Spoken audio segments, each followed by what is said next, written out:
¿Qué tal, personas bonitas? ¿Cómo están? Bienvenidos, bienvenidas, bienvenides y bienvenidos a Cojámonos Cariño. Yo soy Andrea Riosexo San Juan, activista del placer sáfico y directora de vinculación para Ya México. Y estoy feliz porque hoy vamos a tener el primer episodio enfocado a las personas con vulva, la comunidad sáfica y personas mujeres. Juan. Y yo, bueno, muchas gracias por ver un episodio más de Cojámonos Cariño. Yo soy Juan Antonio Rodríguez, médico, educador y terapeuta sexual.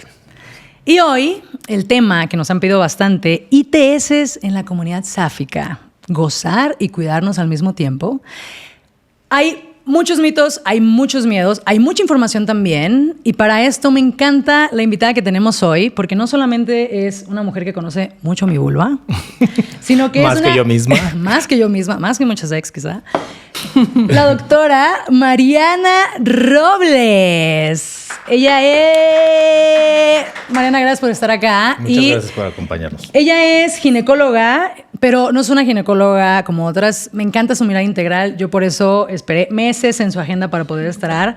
Integral, holística. Muchas amigas mías sáficas de la diversidad, no solamente la diversidad sexual, diversidad corporal, se sienten muy seguras y muy cómodas en Médicas, que es la empresa que fundó Mariana. Médicas es mujeres cuidando mujeres, infancias y diversidad. Mariana, gracias por estar acá. Muchas gracias a ustedes por el espacio. Sé que fue un gran esfuerzo. Y bueno, entrando en materia, tenemos preguntas del público, tenemos mitos, tenemos, por supuesto, muchas dudas también. Pero bueno, quisiera empezar con ¿dónde estamos hoy? O sea, ¿las sáficas estamos exentas de algunas enfermedades? ¿Estamos exentas de riesgo? ¿Cuál es tu sentir hacia esta comunidad, Mariana? No, creo que la concepción de mujeres lesbianas todavía no está suficientemente visibilizada. Okay. Y creo que aún en México y en la sociedad en general, la educación sexual integral que deseamos desde preescolar, desde estas infancias, si bien la heterosexual, coital, tradicional no se habla, mucho menos se habla de una sexualidad que no tiene fines reproductivos. Uh-huh. Desde allí ya empezamos con muchos sesgos de información, mucha falta de visibilidad de las necesidades que tenemos en las cuestiones sexuales y de protección y de salud, incluso dentro de la comunidad médica.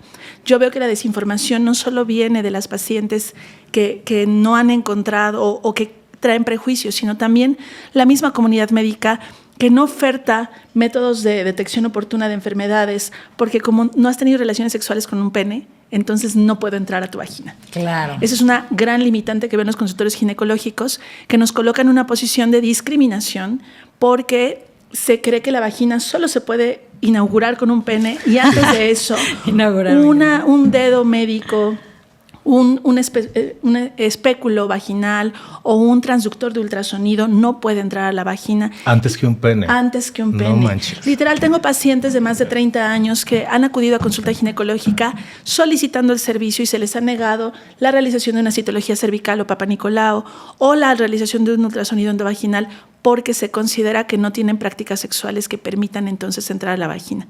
Entonces el riesgo ya está minimizado desde la parte médica. No solo minimizado, como invisibilizado, me parece. Porque además me parece de una falta de imaginación por parte de la comunidad médica pensar que una mujer que se vincula con otras mujeres no pueda tener prácticas penetrativas y que por lo tanto, ¿no?, les aterre la idea de que la primera experiencia de penetración sea con un instrumento médico. Qué interesante. Está muy interesante ese rollo y está muy loco porque al final del día como que ya ves que luego los médicos somos como pues personas en quienes confían mucho y de repente con esto que estamos viendo, de esto que estamos platicando, estamos viendo que ni el mismo equipo de médicos estamos capacitados para hablar de erotismo, para hablar de diversidad en la cuestión erótica, ¿no? Entonces como que está bien retrógrado, ¿no? El tema de primero tiene que entrar un pene y ya luego la revisamos, ¿no? O sea, porque pues si no ha entrado un pene, pues ¿qué va a haber ahí? Nada, no manchen. Sí está. Incluso muchas pacientes se enfrentan al prejuicio que tenga el profesional de la salud que te va a consultar. Muchas de ellas, lo digo porque tú y yo tenemos una relación médica-paciente desde hace muchos años y creo que te sientes súper cómoda nombrándote y contándome, sabiendo que no hay un juicio de por medio. Sí, pero muchas mujeres que llegan a consultorios médicos no saben si nombrarse lesbianas, Y la historia clínica misma en los consultorios ginecológicos asume una heterosexualidad dada por sentado, ¿no? La historia clínica es, ¿tienes relaciones sexuales? Sí. ¿Con qué te cuidas para no embarazarte? Sí. Y inmediatamente se da por sentada una heterosexualidad en la que además estás cerrando la puerta a la expresión de una sexualidad diversa, ¿no? En médicas tuvimos que cambiar la historia clínica para preguntar, ¿tienes relaciones sexuales? Sí. ¿Con hombres o con mujeres? Claro, sí, pues es que así tiene que ser. Sí, y eso educa incluso a la paciente heterosexual sabiendo que hay otras respuestas distintas a las de ellas y da una apertura a que las personas que tienen una sexualidad diversa se sientan más cómodas por la pregunta que hiciste. Y cuando me dicen si tienen relaciones sexuales con otras mujeres u otras personas con vulva, mi pregunta es, ¿tienes prácticas penetrativas? De ella se deriva. Eso me da una pauta distinta a saber cómo va a ser mi approach para ofrecer una citología cervical o una exploración con un ultrasonido. Claro. Y aquí, paréntesis informativo para los hochis, hay lesbianas o sáficas que no tenemos prácticas penetrativas. Sí, ¿no? No nos gusta. Sí. ¿No? Y es bastante respetable. Sí. ¿Y qué has observado entonces en estos años? Digo, me acuerdo que la primera vez que hablamos me contaste esta diversidad sexual que asiste a tu consultorio, hombres trans, personas no binarias, personas de cuerpos grandes, lesbianas. Entonces, ¿con qué ideas vienen las sáficas en torno a ITS? ¿O con qué ideas o mitos o miedos vienen al consultorio o viven su sexualidad? Yo veo dos polaridades. Una que asume que por no vincularse con personas con pene ya no es posible una transmisión. Y eso también muchas veces algún profesional de la salud se los mencionó. No, es que a ti no te puede pasar porque tú no tienes prácticas coitales, ¿no? Con personas con pene. ¿Y si lo dice el médico? Sí, se pues vuelve es la realidad, una verdad absoluta, sí, ¿no? claro. Somos la fuente de información confiable que deberían tener. Es muy grave. Pero bueno. Entonces hay un grupo de mujeres con prácticas lésbicas que suelen venir desde una tranquilidad de saber, de pensarse que no pueden tener la posibilidad de tener una infección de transmisión sexual. Y tengo otro grupo de mujeres que son muy ocupadas de su sexualidad y creo que muchas de ellas criadas en un entorno de sexualidad desde el miedo, porque creo que lo que nos nombran en las escuelas, en especial escuelas públicas, escuelas de educación básica, es una sexualidad desde el temor de vas a quedar embarazada o vas a tener una infección y te vas a morir de eso. Sí. Entonces, desde ese temor buscan incluso un sobreescrutinio en el cuerpo. Quieren hacer papanicolás con mucha frecuencia, quieren hacer exámenes de transmisión sexual. Mariana, ese era yo, ¿te acuerdas? Ese era yo. ¿Qué te haces papanicolao cada 5 minutos o qué? No, yo llegué por una verruguita que me había salido y Mariana me la quemó y a las 3 semanas que me salió otra cosa, y Mariana, creo que tengo otra verruga. Y le mandé foto y todo, y yo con la foto. Y me dijo, Andrea, eso es normal, así es tu vulva, conócela y todo bien. Entonces yo tenía mucho miedo, como esta súper sobre examinación, preocupación, inclusive cuestionarme si estaba rebasando mis límites y estaba... Entonces, bueno, creo que a raíz de ahí y también ver la tranquilidad con la que Mariana, y ojalá esto nos vean otras médicas y médicos, con la que Mariana me explicó, ¿no? Lo que era el BPH en ese momento, que sí era y que no era, y yo decía, pues no se ve preocupada esta médica. No, la verdad es que, otra vez, creo que mucho de la industria médica siempre me gusta nombrar que regala miedos para venderte soluciones. Claro. Y hay mucha, una sobreestimación de los riesgos reales que significa un BPH. Y no quiero invitar aquí a la irresponsabilidad, al no chequeo, pero sí a guardar las proporciones adecuadas de qué significa para ti un BPH. Yo en mi consulta siempre les digo que hay 3 tipos de mujeres: las que tienen, las que tuvieron y las que van a tener BPH. Porque la posibilidad de una transmisión de BPH en una persona sexualmente activa ronda el 97%. Pues casi todas. Lo más probable es que en algún momento de tu vida tengas contacto. Pero creo que una buena analogía después de pandemia es, yo hago muchas analogías con COVID. O sea, que tengas una prueba de COVID positiva, si no tienes tos, fiebre, dificultad respiratoria, ¿qué significa para tu salud? Nada. Pero tienes COVID, sí, la prueba dice que está positivo. ¿Pero qué síntomas tienes? Ninguno.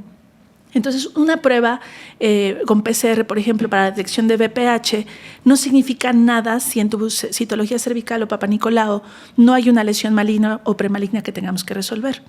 Y normalmente, con una regularidad incluso de cada 3 años de hacer una citología cervical, es suficiente para que estemos evaluando que ese cervix está bien.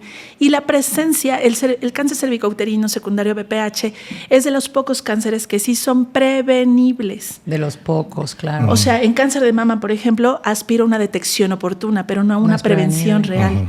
En cambio, cáncer cervicouterino, sí puedo diagnosticar una lesión que en este momento no es un problema, pero que lo va a ser en el futuro y resolverla antes de que se convierta en un problema. Pero Mariana, me pongo a pensar en la primera vez cuando yo vi todo este preconcepto que hay y que había alrededor, principalmente en la comunidad sáfica del VPH. Me acuerdo que fue otra amiga lesbiana la que me vio feo y me dijo, puedes tener VPH. O sea, así con una cara de asco que yo dije, ¿qué es el ¿tú VPH? También? No, y en la educación sexual, las imágenes que nos muestran sobre las infecciones de transmisión sexual. Unos condilomas que ni siquiera yo veo en la consulta. Sí, o sea, unos champiñones de ese tamaño que horribles. tú dices, no, he chupado 3 vulvas este año y no sé quiénes son, qué voy a hacer, ya tengo. O sea, ese miedo que nos inculcan y esta educación sexual que viene desde el miedo. Yo quisiera rescatar esto en temas en materia pues de educación sexual, porque pues yo sí creo que esto que dices es muy cierto. O sea, todas las médicas, médicos también fueron niños y adolescentes en algún momento antes de ser estas personas ilustres que intentamos ayudar, casi como se ve pues a los médicos. Entonces también hay que pensar en eso, ¿no? O sea, en estas épocas modernas entender que también los médicos y las médicas tienen pues mucha falta de información sexual. Estamos hablando de cuestiones eróticas, cuestiones de educación, o sea, de sexualidad social, cuestiones de emociones, miedos, todas estas cosas que a todas y a todos nos atraviesa, ¿no? O sea, como que al final te enseñan esto, te enseñan en la escuela unas imágenes de infecciones de transmisión sexual terribles, unas vulvas destruidas, deshechas, ¿no? Que al final son imágenes que si eres una niña, adolescente, pues se te quedan para toda la vida. Y al final esto genera pues esta como cultura del erotismo en base al miedo y al silencio, ¿no? Y lo que nosotros estamos tratando de hacer es voltear la tortilla, ¿no? Porque al final del día el erotismo sabemos que, o sea, de los placeres más hermosos que la naturaleza nos los regaló y nos enseñan a vivirlo de una manera negativa y es algo como completamente contradictorio. Entonces yo siento que también en la mujer, en general en la mujer, sí también en las mujeres lesbianas, pero también existe todo este tema de que porque eres mujer, pues no, tú cállate y no expreses porque pues así es como tiene que ser y siento que en 2025 todavía lo vemos reflejado en las pacientes. Y esta idea de que la mujer tiene que ser limpia y todo así rosita y proporcionada. Depilada desde los ojos para abajo. Desde allí, ¿no? Oler a lavanda de la vulva. Sí, y depilarte desde los ojos hasta los pies. Sí, creo que incluso la concepción médica en la formación, en las currículas universitarias, no ofrece como una visión de la sexualidad desde el placer. Es una visión biologicista de reproducción e enfermedad y una visión completamente contra enfermedad en vez de pro salud, entendiendo que parte de esa salud es el gozo y el ejercicio pleno de una sexualidad. Sí, pero de aquí a que cambien los planes de estudio en la UNAM, en la UAM y en la UAS, falta muchísimo. Pero, por ejemplo, yo sé que han hablado mucho de esto. Bueno, no sé si mucho, pero he visto programas en los que han hablado del erotismo en la mujer y trata de mujeres que tienen sexo con mujeres. Y entonces, ¿cómo está ahorita el rollo? O sea, ya es más abierto, por lo menos en tiempos actuales, el decir, pues yo tengo miedo porque me metí con 2 y entonces a lo mejor tengo un herpes porque me duele la vulva. O sea, ¿qué, se ve más la comunicación Creo que en del contextos, sexo entre mujeres? Contextos porque yo... mi población ya está muy filtrada, estoy expuesta en redes sociales con un discurso de mucha diversidad, entonces sé que mis espacios se consideran seguros y es más fácil que yo en mi consulta tenga ese sesgo de una población que viene a contarme sobre orgías o relaciones no monógamas o varias parejas sexuales sabiendo que no hay un juicio de por medio. Pero en otros contextos más conservadores, rurales, es más, siempre les digo, pasando periférico ya no hay derechos sexuales y reproductivos, es mucho más difícil. Pero bueno, estamos en una colonia del Valle, Ciudad de México, medio urbano, más progre. Por supuesto que en la clínica escucho mucho más sobre diversidad. De hecho, me busca mucho más la diversidad. Por supuesto, sí. Y digo, nuestro sentir acá, y parte también de yo estar invitada en este programa, es que esto llegue a todos, ¿no?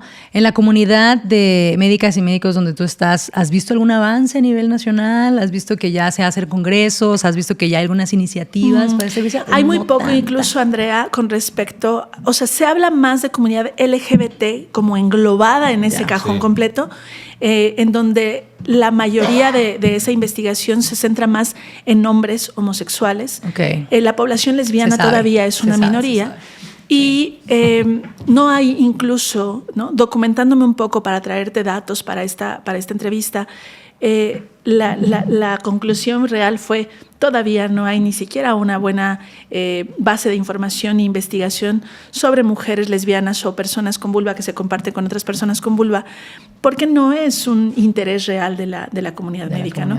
Siempre les digo, la medicina es una representación de lo que ocurre a nivel social, y a nivel social, aunque en Ciudad de México hay mucho más expresión de esa diversidad, todavía no alcanzamos a generar una curiosidad real en investigación médica.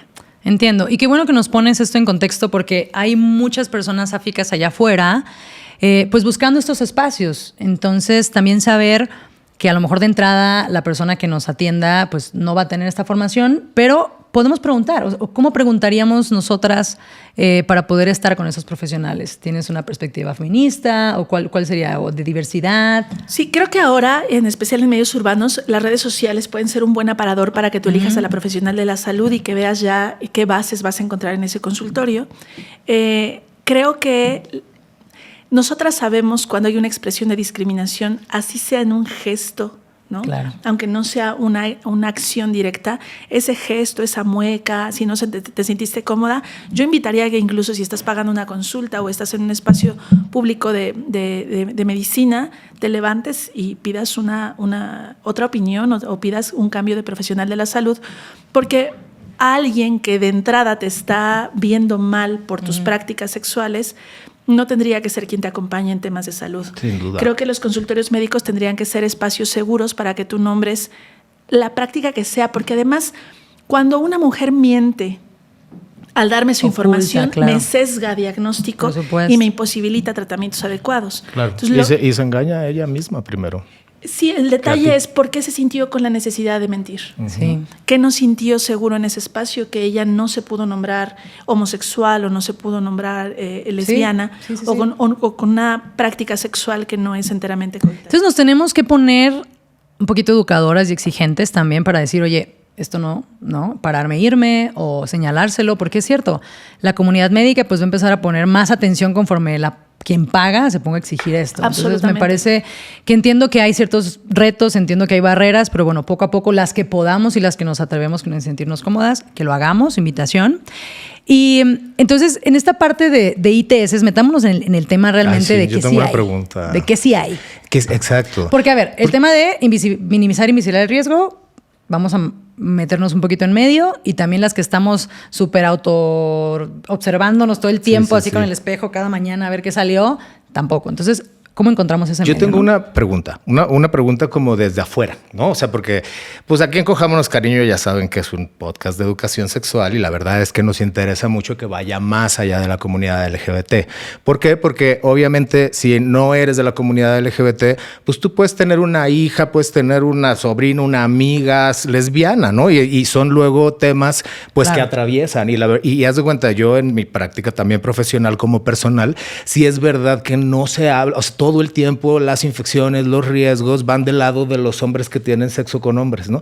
Entonces, con las mujeres no queremos decir que no, lo que estamos tratando de hacer es visibilizar esto y que sí se vea, pero también contamos con las estadísticas que, pues de repente, por ejemplo, no sé, sabemos que el VPH, que el herpes, que la tricomoniasis, pues son, ¿cómo se llama? Pues infecciones, vaya, que son como más comunes en las mujeres, pero estadísticamente jamás llegan como a las estadísticas del VIH, así que son tan aparatosas. Entonces, ¿qué hay de eso?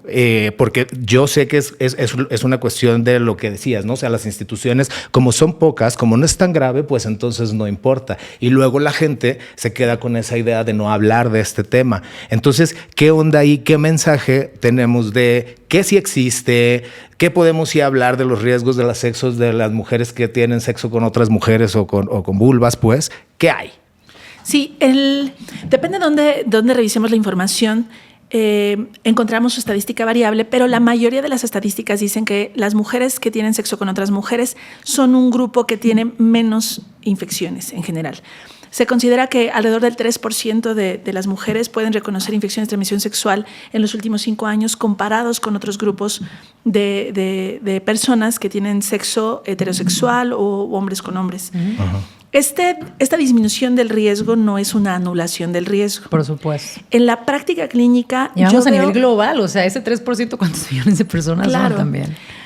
Pero Yo en la práctica clínica, o sea, yo tengo 11 años como ginecóloga y mi experiencia es que mujeres que tienen sexo con otras mujeres suelen tener menos riesgo de infección, encuentro infecciones menos graves y encuentro más infecciones externas. Sí. ¿No? Veo con más frecuencia. Creo que molusco contagioso es lo que más llego a ver. Molusco contagioso, por supuesto. Condilomas por BPH.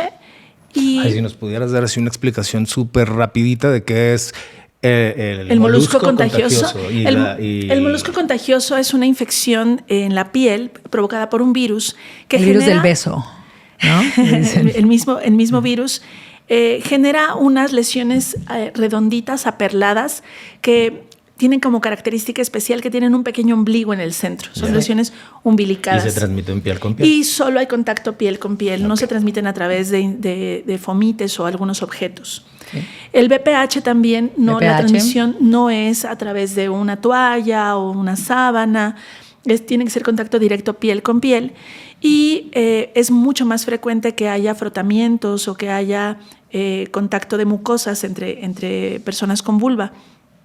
Son las infecciones que como con más frecuencia, pero con honestidad, son las que menos me preocupan. El molusco contagioso tiene un nombre aterrador, ¿no? Se escucha horrible. Y se ve feo también. Sí, se ve feo. Pero es una infección que, si tú lo googleas, las primeras imágenes que te van a salir son de niños en guardería. No lo googleen. Pero, ¿sabes? Te van a salir niños en guarderías con lesiones cercanas a los ojos, cercanas a la boca, porque donde más vemos molusco contagioso son en infantes. En las infancias. Entonces, ya de adultas quedamos con una inmunidad que puede con ese virus, pero quedamos vulnerables en el área genital. Por eso el molusco contagioso lo vinculamos con el área genital en adultas. Claro. Pero es muy frecuente para mí incluso ver madres cuidadoras de infancias que en la infancia se trajo un molusco contagioso de la guardería y luego ellas se autoinoculan con el molusco. Okay. O sea, no son 100% infecciones de transmisión sexual como lo mismo es con con la cándida, ¿no? Lo mismo. Sí. No, pero la cándida yo ni siquiera la meto en el rubro de ITS. O sea, la candidiasis. O sea, si lo buscas en internet, te aparece la cándida como una ITS. No, para mí, yo descarto por completo que la cándida sea una infección de transmisión sexual. La cándida suele ser provocada por un hongo que le llamamos oportunista. Eso quiere decir que es un bicho que habita en nosotros. Si nosotros hiciéramos cultivo, estoy segura que encontraríamos cándida en sus formas no activas en muchas partes de nuestro cuerpo.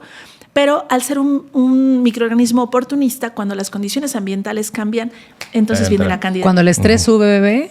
Eso, y sabes, la sobreutilización de antibióticos. Lo más clásico para mí en la consulta es: fui a la dentista, me dio antibiótico y empecé con comezón. O tuve una gastroenteritis, me dieron antibiótico y empecé ahora con flujo blanco, grumoso, que pica. Y casi siempre la cándida viene de un desbalance en nuestro microbioma vaginal que permite que crezca la candidiasis. ¿Sabes qué estoy pensando? Que a lo mejor la candidiasis como que se mete voy a decir una pendejada y ustedes, que la candidiasis se considera una infección de transmisión sexual porque cuando el hombre tiene candidiasis es porque la mujer se lo transmitió. O sea, siento yo, igual y estoy mal, no lo he leído ni nada, pero, o sea, es tan común en la mujer, ¿no? Que de repente cuando un hombre tiene candidiasis, pues ella. O sea, que hay un patriarcado ahí detrás también. Pero cuando nunca lo había pensado. Hombres y personas con pene tienen candidiasis, yo estoy buscando algún tipo de inmunosupresión. Traes una diabetes mal controlada, tienes alguna alteración inmunológica. O sea, como que es una bandera VIH, de hay algo más. Hay algo más, busquemos, ¿no? Sí. Las balanitis por cándida, la mayoría de ellos son personas que tienen alteraciones metabólicas y entonces no tienen un sistema inmunológico competente. Oye, pero digo que la cándida, si la buscamos en internet, es de las, vulvovaginitis, ¿no? Ajá. Y cuando te vas a las razones, que es la vulva inflamada, aparece cándida como primer lugar. ¿Eso es transmitible? O sea, ese honguito. No, de hecho, si tú tienes un sistema inmunológico competente y tu microbioma vaginal y vulvar está en su lugar, podrías tener contacto con otra vulva con cándida sin que tú tengas ese riesgo, porque no solo es la presencia del hongo. Ahora, una cosa es tener vulvovaginitis y otra cosa es que sea por una ITS. Sí. Yo veo vulvitis porque te limpias la vulva con toallitas húmedas, claro, ¿no? O suena muy rimbombante, pero un papel higiénico muy perfumado o lavas tu ropa interior con suavizante de telas y eso genera una vulvitis. No tiene nada que ver con ITS. Entonces tenemos BPH, ¿no? Tenemos el molusco contagioso. Tenemos, por supuesto, cándida, que ya estamos desmitificándola por ahí. También por ejemplo, hablábamos de VIH. Pero antes del VIH, por ejemplo, se me ocurre el temas de gonorrea, infecciones bacterianas, gonorrea, clamidia, esas. ¿Qué onda? Yo en la práctica veo poco. No es que no exista la posibilidad, pero creo que algo que podríamos sumar a la cuestión social en las ITS es que las mujeres solemos ser más limpias. O sea, está dicho que las mujeres solemos lavarnos más. Alrededor del 19% de los hombres se lavan las manos después de ir al baño. ¿19? 19. Yo sí soy de esos 19, ¿ustedes no? Te creo, güey. Pero tú eres médico. Pero, no mames, pero la realidad, van a cagar y no se tengo limpian alguna las amiga manos, que se dedicó un rato como en centros grandes de eventos, así estadios y demás, y decía es que en el baño de los hombres nunca se acaba el jabón y el papel, y en cambio en el de las mujeres hay que estar poniendo más jabón y papel continuamente. Y coincide con lo que mis amigas heterosexuales me dicen, es como, Andrea, que se lave las manos es una gran... Sí. Es levantar la vara. Sí, la vara está muy Pero baja. oigan, para aprovechar el tiempo muchísimo, quisiera también hablar un poquito de esos mitos, o sea, cerrar el tema de dónde estamos hoy, porque sí hay riesgo, no hay que minimizarlo. Tampoco hay que tenerle este miedo absurdo a esta carga social. O sea, creo que el hecho de hablarlo, de decirlo, yo tuve, yo estoy, yo hago, le quita mucho peso social. O sea, eso necesitamos todos y todas y todes también empezarlo a hablar como, güey, es como si tuvieras una gripita, ¿no? Es como quitarle ese estigma. A mí me daba tanta pena, a mí me daba tanto miedo. Hoy, digo, me cuido, soy responsable, pero también estoy invitando a las mujeres y a las personas áficas a hablarlo más. Entonces, quitarle esa parte. Que se pueda, sí. Y hice algunas encuestitas ahí en mis close friends en Instagram y me llegaron algunas preguntas. Esta es educación lésbica para Juan. Lo que las lenchitudes más hacemos cuando tenemos sexo es comer vulva, o sea, sexo oral. Entonces, ¿es la práctica número 1? Es la práctica que nunca oral. Falla, infalible, no se va. Hay morras, por supuesto, que no les encanta, pero siempre lo hay. Entonces, ahí, ¿cómo nos protegemos? Aquí tenemos que hablar que la medicina ofrece instrumentos centrados en coito. O sea, la verdad es que las prácticas entre mujeres se suele... Siempre vamos a hablar de ofrecer barrera, pero es como, ¿qué tipo de barrera podemos ofrecer que sea realista, no? Porque muchas veces hablamos de estos campos de látex que hay para colocar en otras vulvas. Sabanitas de látex, le digo yo. Sí, pero la realidad es que no son fáciles de conseguir. Pero no las puedes hacer lados. con un condón. Sí, no, o sea, sí, pero yo jamás me he comido una vulva, ni me la han comido con una... No tuvieron éxito. ¿Tú te has comido un pene con condón? Ay, sí. Pero además, ¿pero cuántas veces? Hace como unas 3 y ya nunca más. Haz de cuenta que lames un sobaco con desodorante. Es la misma chingadera. No lo vamos a hacer. Sí. Pero además... Y mis close tampoco. Un condón externo es más fácil que se quede fijo en un pene versus una sabanita de látex que tienes que estar haciendo peripecias. Sí. Entonces, que además, ¿cuál es el lado de cuál? Entonces, ¿sabes? No funciona. ¿Qué hacemos? Híjole, yo pensaría que la responsabilidad sobre el propio cuerpo, comunicación con la pareja y prácticas de higiene básicas. Y asumir el riesgo también. ¿Cuáles serían las prácticas de higiene básica para la vulva? La higiene diaria, de preferencia no con jabones que estén perfumados ni nada. No, por favor, ni olor a lavanda. Y por favor, nada que sea... Y es que tengo pacientes que me dicen, no sé por qué tengo síntomas vulvares y yo me lavo con sote y luego hago baños de asiento con vinagre y tengo una esponja.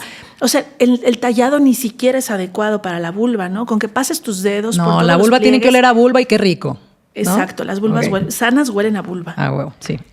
Pero nada detallado, porque además en esta fricción puedes generar microheridas que sí te sean una puerta abierta para un agente microbiano, ¿no? Uh-huh. Oye, ¿y eso de lavarte los dientes después de dar sexo oral? No es una buena idea. No es una buena idea. Ni inmediatamente antes ni inmediatamente después, porque el cepillo puede generar abrasión y microheridas. Entonces, no hay que lavar los dientes ni antes ni después. O sea, antes tal vez un par de horas antes, pero no inmediatamente antes. Lo mismo que la depilación, Andrea. O sea, recién depilarte genera microheridas. Entonces, una vulva recién depilada te hace más susceptible a infecciones que dejar una vulva con un vello de unos días o no quitar el vello. O trimeada, nada más. Uh-huh. Bueno, buenos tips, me encanta. Entonces, en sexo oral definitivamente hay una parte de responsabilidad de cuál es el riesgo que yo estoy dispuesta a asumir al comer esta vulva. ¿Lo hago o no lo hago? Y entender que la vida no está exenta de riesgos. O sea, cruzar la calle es un riesgo, ¿no? Exacto. Vivir es un riesgo. Sí, claro. Y creer que hay prácticas sexuales sin riesgo es una falacia. Ok, entonces si no, no lo haga, compa. Okay. No lo haga, compa, aguántese las ganas de comer. La segunda práctica que 100 lenchas dijeron que se hace es penetración con dedos, ¿no? Y aquí algo que he aprendido en este último año que ha sido muy como eye-opening para mí es el tema de la higiene. O sea, yo siempre me he lavado las manos, no siempre, por supuesto, antes de entrar, pero todo eso que no vemos, por ejemplo, se está usando mucho en la comunidad lencha las uñas largas, que rascan la espalda riquísimo y todo y ahorcan delicioso, pero ¿qué onda con las uñas largas? Sí, está cabrón. Los pelitos, por ejemplo, tenemos mascotas, los pelitos que hay en la cama de los animales, o sea, ese tipo de cosas que yo no contemplaba como parte de ese cuidado sexual. Bueno, pero también no creo que una política súper higienista sea la solución, porque totalmente. Los genitales no son un lugar estéril. Claro. O sea, empecemos con eso, ¿no? Además, está muy cerca del área perianal, que no es un lugar estéril y que tiene sus propios mecanismos de protección. El permitir que haya flujo, el que haya un vello que protege, si así lo deseas, ya es suficiente. O sea, tus genitales no están diseñados para que te súper esterilices las manos antes de tocarlos. Ay, perdón, ese se me hace un gran mensaje porque luego hay muchas chavas, me han contado mis amigas lenchas, de que, ay, es que llego a la casa y entonces estoy toda sudada y entonces no me gusta que llegue mi novia a tocarme, me quiero bañar. Entonces, como, ¿qué onda ahí? Porque no es, o sea, si sudaste del día no significa que estés sucia, ¿o sí? Sí, pues o hay que ponerse preferencias de cada quien, pero creo que si te vinculas con otras personas, las personas sudan, las personas huelen, las personas tienen vello, las personas tienen acné, las personas viven. Y por lo tanto, creo que... claro, y es gustos. A mí me encanta una morra sudada, que me gusta. Y además, ¿no? Si no te gusta, hay objetos, ¿no? Y los objetos pueden no oler o oler a lo que tú prefieras. Los objetos pueden tener una textura constante, pero no es así un cuerpo humano. Pero ¿qué sí entonces, qué es importante cuidar en la hora de penetrar? No sé si solo uñas cortas, pero uñas limadas, que no tengan filos. Pero hay lenchas usando uñas largas. Yo les optaría pues que no dedeen. pero o uña o panocha. ¿Qué prefieres? Hay protecciones, para dedos. Ya que sea un guante completo o los dedales que pueden solamente protegerte los dedos que vas a utilizar. Por ejemplo, a mí se me ocurre, porque a mí me gustan las uñas largas, no en mí, lavárselas con cepillitos, ¿no? O sea, en la mañana o en la noche, mantener una higiene de uñas, ¿tú crees que ayude? O sea, el hecho de sí lavártela. Claro que ayuda el aseo mecánico y además químico con el jabón y el agua por arrastre, claro que va a ayudar, pero las uñas largas suelen ser más fácilmente reservorios de bacterias. Digo, y en TikTok hay muchos trends donde para lesbianas, si tienes todas las uñotas así y estas dos... Así, cortitas. Ah, ¿no? Bueno, está padre eso. Así, oye, se nos está acabando el tiempo, pero quiero hablar de otras cosas así rápidas. Te las puedo decir así como, por ejemplo, la penetración con juguetes sexuales, el beso negro. Frotar vulva con vulva también es la tercera. Frotar vulva con vulva. ¿Esas qué onda? ¿Cuándo? En cuestión de higiene y todo este rollo. La tercera fue frotamiento vulva con vulva. Ajá. Beso negro. Después juguetes sexuales. En mi experiencia en el consultorio, los frotamientos vulva con vulva son lo que más mujeres dejan como para su pareja estable o como para otro nivel de intimidad. Sí. Es lo que ellas me externan, ¿no? Es mucho más fácil que haya dedeos o uso de Yo juguetes. Confirmo, eso sí me lo guardo y que un ya poquito. Vulva con vulva. ¿Qué cosa? Les parece... Perdón. Poner mi vulva encima de la otra vulva así, mira. Pero eso te gusta. Sí, pero suele ser como un acto más íntimo, como que lo reservan para ciertas parejas. Es como a pelo. Sí, entonces ahí también digo, ahora ya hay arneses, ¿no? Que hacen que estos el vulvarnés, que yo los vendo, contáctenme. Que justamente estos campos de látex se queden en su lugar y sea mucho más fácil una práctica. Sí. Pero bueno, el riesgo está, ¿no? O sea, cuando hay piel con piel, flujo en flujo, siempre, hay riesgo. Donde no haya látex de por medio, hay contacto piel con piel. Pero siempre hay riesgo, menos riesgo, pero siempre lo hay. Ok, entonces, bueno, podemos usar todo tipo de barreras o asumir el riesgo. Ahí, vulvarnés es una gran opción, es erótica, pero al final, pues lo que nos gusta es sentir pues lo mojadito de la otra vulva. Eso no va a estar, pero para ciertas ocasiones yo creo que sí ayuda bastante, ¿no? Y juguetes. En los juguetes solamente 2 indicaciones. Lo que sea penetrativo, colocarle un condón externo que se puede hacer con toda la facilidad y estarlo retirando para cuando va a entrar a otro cuerpo. Intercambiar. Sí, si vas a intercambiar de usuaria, hay que cambiar el condón. Y el aseo de los juguetes. Claro. Siempre, la mayoría de los juguetes ya son lavables, no sumergibles, solamente a chorro corriente de agua.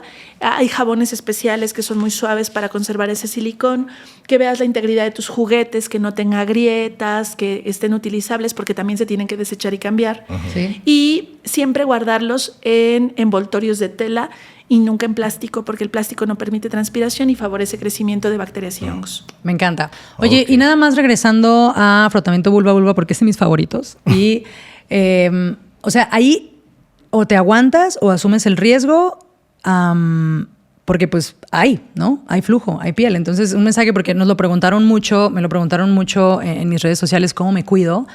Entonces, sí quitarle este preconcepto, a lo mejor conocer a la persona, hablar un poquito ya que está esa comunicación. Y otra pregunta que me hacía una amiga es, ¿cómo le pido exámenes a la otra persona? Entonces, algo que yo le contesté fue como, mira, nadie está obligada a mostrarte sus exámenes, es un derecho personal. Ahí más bien cuestiónate tú qué estás dispuesta a asumir, ¿no? Claro. Y si hay confianza también con la chava, porque yo no a todas mis parejas sexuales les he pedido exámenes, honestamente, y nos hemos pedido más bien, porque no, pero sí conocerla, sí conocer cómo piensa, cómo vive, bueno, cómo pero se si cuida. también si sales a putear y te traes una morra, no más de un día, pues tampoco pues le hueles a ver si huele a... También, eso también, acercarse a la vulva, a que huele, observarla, que haya esa confianza. Y honestamente, pues yo, por decisión personal, yo no froto mi vulva con personas con las que estoy cogiendo por primera vez. Como dice Mariana, yo coincido, yo lo guardo, ¿no? Pero si hay un tema ahí de quitarle este preconcepto, pues ok, puedo contraer un molusco, puedo contraer un VPH, ¿no? Y por último tenemos el beso negro. Ahí dependerá los riesgos que quieras asumir, la intimidad que haya de por medio, y igual hacer una práctica con una barrera de látex o decidir no hacerla, ¿no? Claro. Creo que a mí me gusta, si bien es que a veces siento que rayo en la invitación ¿A la putería? al desentenderte por completo, okay. Pero es que las personas, los seres humanos hemos convivido con microorganismos toda la vida, nuestra existencia, ¿no? Sí, claro. Esta cultura de sanitización es de unos años para acá y se exacerbó con la pandemia, pero la realidad es que la mayoría de nosotras tenemos un microbioma que son todas estas bacterias, virus, protozoarios, parásitos, que son saludables para nosotras y coexisten con nosotras, y está bien. Creo que yo instaría más a comunicación entre pareja, y yo voy a reforzar esto que dijiste de decidir yo cuáles son mis límites y qué quiero asumir. Si no quiero esos riesgos y yo no quiero una práctica sexual sin estudios de por medio, esos son tus lineamientos, pero no son límites para las otras personas, son para ti. Okay. Nadie te debe una prueba o un resultado de ITS. Si tú así lo decides, pues no tendrás prácticas sexuales con quien no te ofrezca los estudios, pero también si tienes una comunicación adecuada y la otra persona lo asume, también puede ser una buena práctica intercambiar sobres, ¿no? de resultados de laboratorio y decidir, siempre entendiendo que si hay algo positivo, pues busquemos también una solución juntas antes de un rechazo por prejuicio. Ya, importantísimo. Y otra pregunta que nos hacían es, siempre que tenga un flujo raro en la vagina, ¿tengo que ir a la ginecóloga? Pues habría que describir ese flujo raro, ¿no? Porque nuestro flujo vaginal y cervical cambia en cuestiones de nuestro ciclo menstrual. Y no necesariamente es indicador de ninguna cambia patología. En la posmenopausia, cambia en niñas prepuberales. Entonces, esto siempre va a estar cambiando. Creo que si el flujo huele feo, está generando inflamación, te está generando irritación, claro que es motivo para acudir, pero solo el cambio de características invitaría más a la observación de cómo cambia en tu ciclo menstrual. Me encanta, Mariana. Ay, mi querida Mariana, se nos fue el tiempo en friega.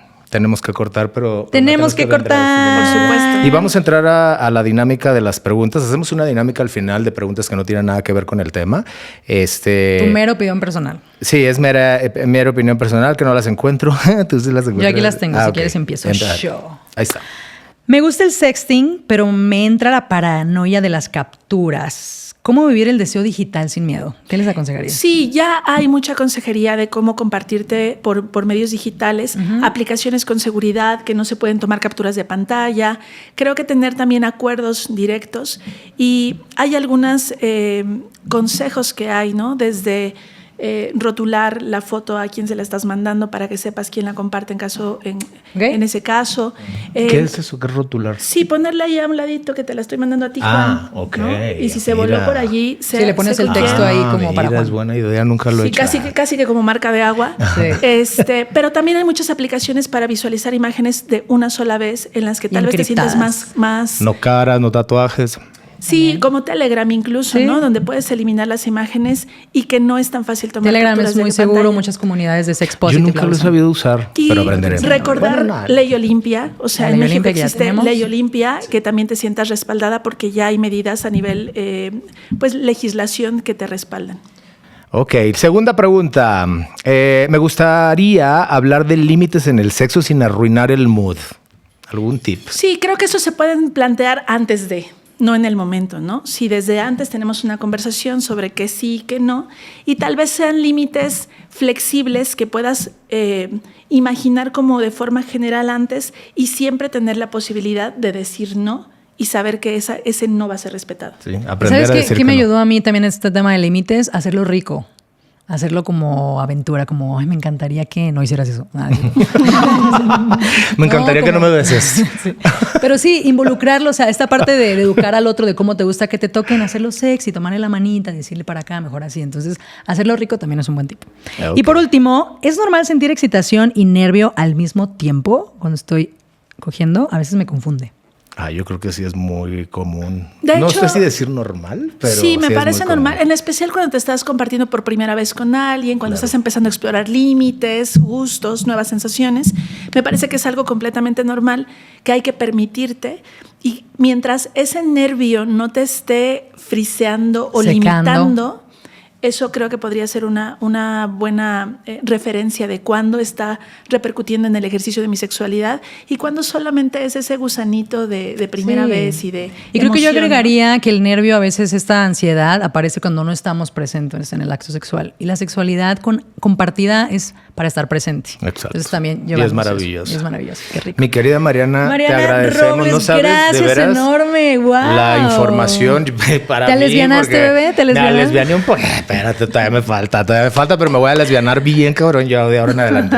Pero muchísimas gracias, la información buenísima. Hablemos de sexualidad entre mujeres, hablemos de sexualidad en personas con vulvas. Necesitamos hablarlo abiertamente. Y pues bueno, aquí nos comprometemos aquí en Cojámonos Cariño. Y pues bueno, muchas gracias por vernos.